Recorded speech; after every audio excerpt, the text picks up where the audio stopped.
सत्य परमपिता परमेश्वर का नाम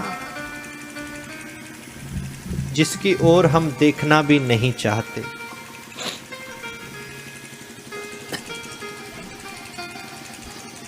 समय समय पर आपकी आवश्यकताएं बदलती हैं। जो हर समय बदल जाए वो कभी सत्य नहीं हो सकता। छोटा सा बालक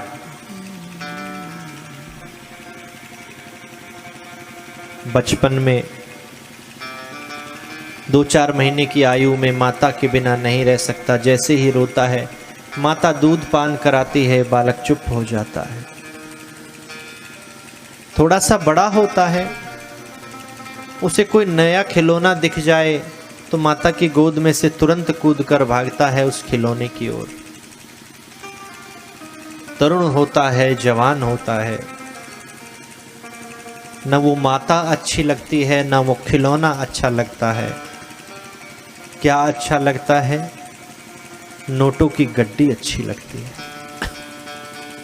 धीरे धीरे वृद्धा अवस्था आती है, चौथे पन में पहुंच जाता है, हॉस्पिटल के बेड पर, घर के बिस्तर पर लेट जाता है। लोग कहते हैं भैया खिलौने लाएं? नहीं। 10-20 करोड़ रुपए तुम्हें लाके दे दें? बोले नहीं। हो सके तो मेरे पूरे परिवार को इस मेरी अंतिम घड़ी में मेरे सामने लाकर खड़ा कर दो।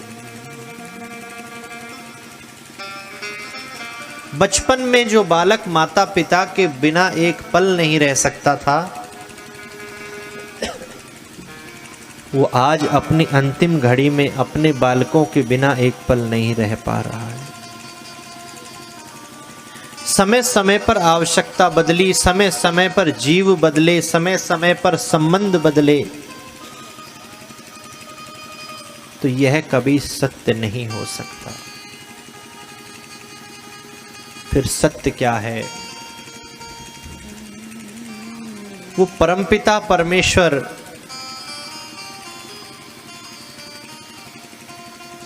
जिसकी कृपा से इस सृष्टि की रचना होती है,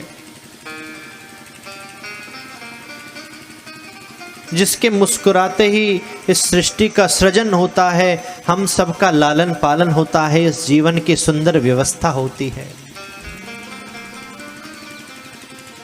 और उसकी जरा से ही भ्रिकुटी टेढ़ी करते ही इस संसार का, इस ब्रह्मांड का लय हो जाता है।